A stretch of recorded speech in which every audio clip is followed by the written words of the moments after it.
Ini video pertama aku di channel YouTubeku. Mudah-mudahan aku bisa konsisten ya bikin video. Tujuanku untuk bikin channel ini adalah aku pengen sharing semuanya tentang prosesku sebagai aktor di Teater 1 Lampung.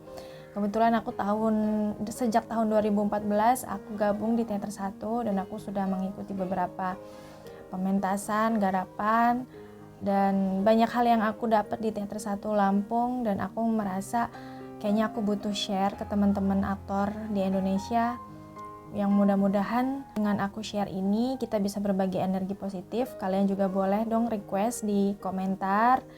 Kira-kira kalian pengen aku bahas apa? Apapun deh yang bikin kita kreatif, yang bikin kita produktif, kita akan bahas di channel aku ini. Oke, langsung aja ya. Untuk video yang pertama ini aku mau bahas tentang apa aja sih latihanku di luar rehearsal. Kita seharusnya sebagai aktor ya harusnya punya latihan sendiri gitu. Jadi kita nggak cuman ngandelin latihan di tempat latihan atau rehearsal ya. Kalau kata Stanislavski, salah satu tokoh teater, pasti teman-teman udah pada tahu ya, salah satu tokoh teater realis dari Rusia, dia mengatakan kalau seorang aktor itu harus memiliki 3 center aktif dalam tubuhnya: physical center, mind center, dan emotional center. Karena gini, instrumen seorang aktor itu adalah ya tubuhnya sendiri gitu. Sedangkan beda dengan pelukis atau pemusik, instrumennya ya alat gitu. Ada alat yang di luar dirinya, maksudnya di luar tubuhnya. Selain skill, alat yang dia pakai adalah misalkan kalau pelukis itu ya kanvas, cat, kuas, seperti itu kan.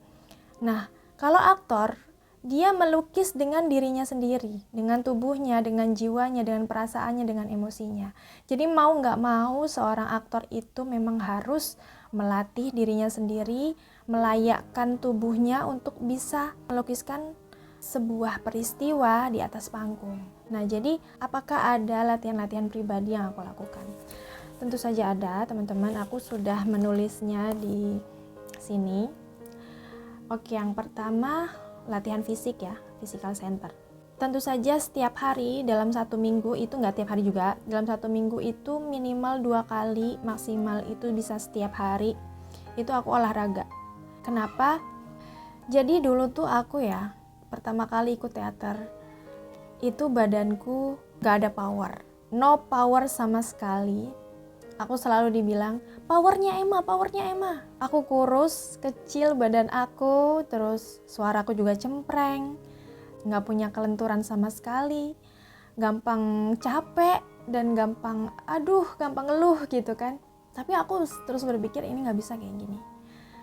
Aku harus melatih tubuhku. Aku sebagai seorang aktor, aku harus berkomitmen untuk melatih tubuhku supaya layak memenuhi syarat sebagai seorang performer gitu.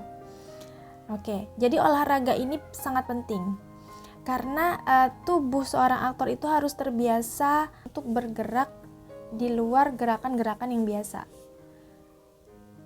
Akan berbeda seorang penari di atas panggung, seorang ibu rumah tangga di atas panggung, atau seorang tukang pukul di atas panggung. Itu akan sangat berbeda. Akan terlihat sekali apakah dia melatih tubuhnya ataukah tidak. Jadi ketika tubuhnya sudah terlatih, itu akan pantas di atas panggung. Itu kalimat yang aku ingat-ingat dari Kais selaku sutradara, pelatih, guru kami ya. Beliau tuh bilang dulu, ketika tubuh seorang aktor itu biasa terlatih dalam konteks ini adalah olahraga, menari, yoga, itu tubuhnya akan terbiasa bergerak secara kinestetik, dia mempunyai kecerdasan lebih dari yang biasanya. Olahraga tuh sehari nggak usah banyak-banyak, 30 menit aja sih kalau aku ya, 30 menit aja itu udah sama pemanasan, terus olahraga inti, terus pendinginan tuh aku cuma 3 menit aja kok. Itu aku full body latihan power. Nah, setiap orang punya masalahnya sendiri-sendiri ya. Ada yang masalahnya itu di power, ada yang di kelenturan. Semua orang harus punya kesadaran masing-masing, dia punya kekurangan di mana. Nah, di situ hardness di situ gitu. Diperbaiki. Setelah oke, baru di hardness gitu. Diperkuat lagi. Nah, itu yang pertama adalah olahraga. Yang kedua adalah olah vokal. Olah vokal ini harus dengan kesadaran sendiri ya, jangan nunggu kelompok atau tim atau sanggarnya itu ngadain olah vokal yang entah mungkin setahun itu bisa cuman 2 kali, paling banyak mungkin 10 kali ya dalam setahun. Itu nggak akan cukup teman-teman, nggak akan cukup. Yang namanya olah vokal, apalagi suara cempreng, suara serak, suara nggak nyampe, suara yang nggak ada power, itu benar-benar harus olah vokal. Dan kalau di aku olah vokal itu seminggu aku jadwalin 2 kali. Setiap Sabtu dan Minggu paginya itu aku olahraga, habis olahraga aku olah vokal. Terus yang ketiga, membiasakan ciri-ciri fisik si karakter. Setiap karakter itu pasti punya ciri fisik dan ciri batin yang kita mainkan ya, karakter yang kita mainkan. Nah, kita harus cari ciri fisik yang ada di karakter yang mau kita mainkan itu ciri fisiknya apa. Misalnya kalau aku di Pagi Bening, kemarin kan aku mainin Pagi Bening, jadi karakter Laura itu seorang bangsawan yang sudah tua, umurnya 70 tahun. Itu kan sudah pasti ciri fisiknya sangat berbeda dengan aku ya, misalkan dari segi suara. Nah, dari segi suara itu harus aku latih setiap hari. Aku harus mengalokasikan waktu beberapa menit lah, gak usah banyak-banyak, 10 menit aja. Itu latihan. Nah, latihannya biar kita bisa evaluasi sendiri, kita rekam nih ketika kita nyoba. Kita pakai suara tua nih ya. Suara tua kita rekam. Kita dengerin lagi. Kalau misalkan kok kayaknya artifisial banget ya, kan sebenarnya suara tua itu nggak asal serak aja gitu sebenarnya ya. Suara tuanya orang Indonesia itu beda dengan suara tuanya orang Eropa, beda lagi dengan orang Amerika, dan beda lagi kalau misalkan udah dipengaruhi sama status sosial, itu pasti juga beda lagi. Dengan kebiasaannya, dengan pola pikirnya itu akan berbeda juga gitu. Seperti apa suara seorang bangsawan yang sudah tua? Itu benar-benar sulit sekali, jujur ya, sangat sulit. Itu di bagian itu aku sangat melatih berkali-kali. Kita dengerin tuh ya di rekaman. Enggak, ini bukan suara yang aku maksud. Cari lagi, cari terus. Nah, ketika udah dapet, nah yang kayak gini yang aku dapet, yang aku maksud, yang aku pengen. Tapi ingat, bukan selera kita sendiri, tapi memang benar-benar itu yang dimau naskah. Yang dimau naskah itu model suara yang seperti apa. Memang di naskah nggak dikasih tahu model suaranya seperti ini, tapi kan kita bisa menganalisa gitu. Ini seorang perempuan tua berasal dari bangsawan Spanyol. Spanyol itu kulturnya orangnya ramah gitu kan, hangat, passionate. Nah, seperti apa kira-kira gitu. Sampai seperti itu gitu. Jadi kita latih setiap hari. Setiap hari, benar-benar setiap hari, teman-teman. Itu akan dengan sendirinya kita akan mendapatkan teknik. Kalau misalkan di teori-teorikan itu akan sangat sulit. Setiap orang pasti akan menemukan tekniknya sendiri. Itu benar-benar perjalanan panjang untuk menemukan teknik, teman-teman. Jadi caranya gimana ya? Berlatih. Ya terus aja berlatih gitu. Nanti kan akan ketemu sendiri kok gitu. Selanjutnya tadi physical center, mudah-mudahan udah ya cukup. Lalu mind center. Untuk mind center ini yang pertama kali aku lakukan adalah menganalisis naskah.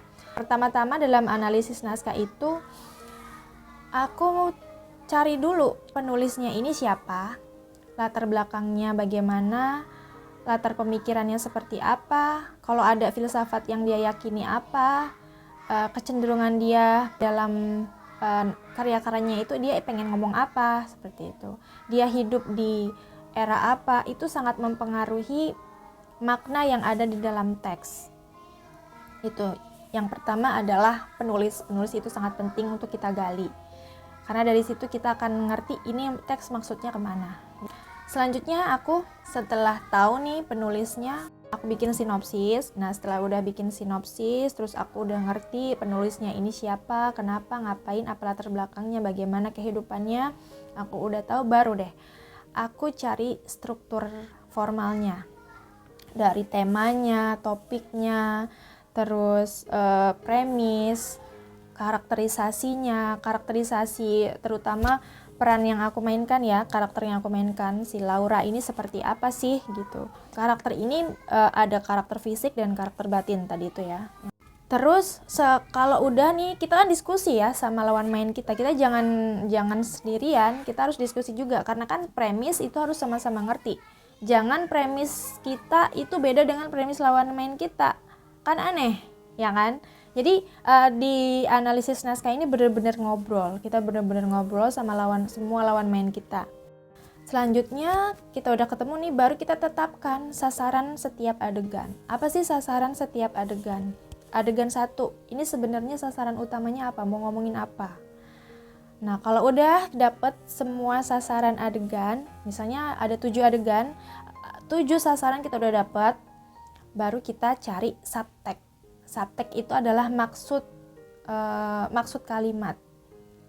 Jadi ketika kita ngomong kamu cantik, itu pasti maksudnya akan berbeda sesuai dengan konteks dan karakternya. Kamu cantik. Kalau konteksnya adalah kamu cantik itu sebenarnya orang yang diajak ngomong itu nggak cantik, berarti kamu cantik itu maksudnya adalah menghina gitu kan. Jadi itu akan mempengaruhi bagaimana cara kita mengucapkannya. Atau kamu cantik ini diucapkan oleh seorang pria yang jatuh cinta kepada seorang wanita misalnya. Itu pasti akan berbeda dengan penuh kekaguman ketika mengucapkannya. Sorot matanya akan berbeda ketika mengucapkannya. Emosinya juga berbeda. Intonasi, nadanya, iramanya, jeda-jedanya pasti akan sangat berbeda. Jadi subtext ini sebenarnya sangat penting teman-teman. Pokoknya banyak ya, kalau mau ngomongin subtext ini memang panjang ngomongin teks. Dan kayaknya video ini bakalan panjang, sorry untuk video pertama kali aku ngomong panjang banget. Nah, selanjutnya apa? Aku ya baca buku, semua bacaan yang berkaitan dengan naskah apapun. Misalkan naskah ini ngomongin filsafat tertentu, mengenai filsafat kamu, ya udah baca aja buku-bukunya Albert Camus, absurditasnya versi kamu gitu. Selanjutnya menghafal. Kalau menghafal, menurut aku ketika kita sudah paham ini subtext-nya apa, itu akan dengan sendirinya hafal. Jadi ketika kita sudah paham, kita udah analisis naskah, kita cari sasaran adegannya, kita cari subtext-nya, itu akan dengan sendirinya kita hafal. Itu pengalamanku dan pengalaman semua teman-temanku di Teater 1. Ketika mereka benar-benar cari subtext, itu akan langsung otomatis menghafal juga kalimatnya, gitu. Nah, tapi kadang aku juga untuk memantapkan aja, aku rekam dari awal sampai akhir naskah, aku rekam semua suaraku, semua hafalanku. Setelah itu hasil rekaman itu bisa aku dengerin, aku sambil nyapu atau sambil nyuci piring atau sambil masak. Ya itu untuk memantapkan hafalanku aja gitu. Tapi ketika naskah itu sudah ada di emosi kita, sudah ada di dada kita, perasaan kita, hati kita, udah nggak cerebral lagi itu masih dipikirin ya, masih dihafal gitu, masih belum bisa dirasain, itu cerebral. Itu ya kita nggak perlu lagi menghafal, nggak perlu lagi teks, itu akan otomatis dengan sendirinya akan keluar begitu saja. Jadi teman-teman nggak perlu khawatir tentang hafalan ya, menurut aku sih gitu.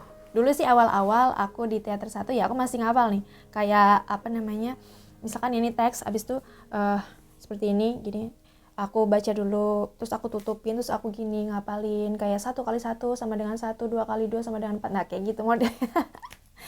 Nah sekarang sih karena aku mulai pengen disiplin aja sebagai aktor gitu. Aku ikutin cara mainnya, alur mainnya, bikin analisis, bikin menguraikan subtext, dan ternyata itu otomatis hafal teman-teman. Nah selanjutnya emotional center. Tadi udah physical center, main center, sekarang emotional center. Emotional center apa aja sih yang aku lakukan? Pertama ya bisa nonton film. Jadi nonton film yang kira-kira filmnya ini punya sesuatu yang bisa kita ambil untuk peran kita. Jadi ada film-film yang mungkin ceritanya hampir mirip, atau karakternya kita bisa ambil karakternya gitu, karakternya mirip gitu, nggak apa-apa. Misalnya nggak harus karakternya ya, tapi tentang lokasinya atau kehidupannya. Dengan kita nonton film kan kita bisa ngerasain juga. Maksud aku gini, misalnya di Laura sebagai bangsawan misalnya ya, Laura sebagai bangsawan, berarti kan dia hidupnya di istana, di kerajaan gitu ya. Nah, aku cari aja film yang ngomongin tentang, yang filmnya itu tentang seorang putri gitu, seorang putri di sebuah istana, atau di sebuah dia anak seorang raja, atau dia seorang ratu gitu. Nggak harus dari Spanyol, bisa dari negara manapun. Yang itu aku meresap seperti apa sih body language-nya orang-orang yang hidup sebagai bangsawan itu seperti apa. Di film itu aku juga bisa merasakan seperti apa ya kehidupan di sebuah kerajaan, seperti apa kehidupan di sebuah istana. Itu kan kita bisa menyerap emosinya. Yang selanjutnya itu menginternalisasi naskah. Cara menginternalisasi naskah itu seperti apa? Ketika kita sudah menentukan given circumstances-nya, given circumstances itu ya latar tempat, latar waktu, latar suasana, terus karakternya itu siapa, itu given circumstances ya. Nah, itu kita punya data kan. Nah, punya data dan akhirnya kita bisa berimajinasi karena kita punya data yang cukup lengkap. Dari data-data itu kita akan berimajinasi, dan dengan berimajinasi kita bisa merasakan secara emosi. Kita akan menemukan ini emosinya seperti apa. Ketika seorang tua yang tiba-tiba di usia tuanya, seorang bangsawan perempuan ketika di usia tuanya dia ketemu sama mantan pacarnya, itu kira-kira rasanya seperti apa. Nah, semakin banyak data yang kita punya, semakin mudah kita mengimajinasikan dan semakin konkret emosi yang akan kita rasakan. Nah, selanjutnya adalah mendengarkan musik, bisa mendengarkan musik apapun, ya terutama yang berkaitan dengan karakter. Kita bayangkan saja karakter itu kira-kira dia suka musik apa ya, kita dengerin aja. Atau mood naskah ini, kalau misalkan dia musik yang seperti apa, apakah dia jazz, apakah dia blues, kalau blues yang seperti apa, apakah dia pop, ya apapun lah gitu. Lalu membuat biografi. Jadi ketika aku membuat biografi Laura, biografinya itu kita bayangkan saja, dia kira-kira di dalam kehidupannya orang tuanya seperti apa, ibunya seperti apa, ayahnya seperti apa, dia lahir di mana, hidup di lingkungan yang seperti apa, latar belakangnya apa, dulu masa kecilnya seperti apa. Kira-kira nanti seandainya naskah ini masih berlangsung, kita karang sendiri aja, kelanjutannya seperti apa ya gitu. Terutama aspek-aspek yang internal ya, kita tulis, terus kita hayati apa yang kita tulis itu. Itu akan sangat membantu kita untuk berempati kepada si karakter. Terus meditasi, bisa juga journaling apa aja yang bisa merilis atau cleansing sampah-sampah pikiran untuk bisa mengendalikan emosi kita bisa lebih kita kontrol, terus pikiran kita juga bisa lebih tertata, bisa lebih tersusun. Mungkin itu aja teman-teman yang bisa aku bagi. Terlalu panjang kayaknya untuk video pertama ini, mohon maaf ya, tapi nggak apa-apa ya, mudah-mudahan bermanfaat. Jangan lupa untuk subscribe, like, and comment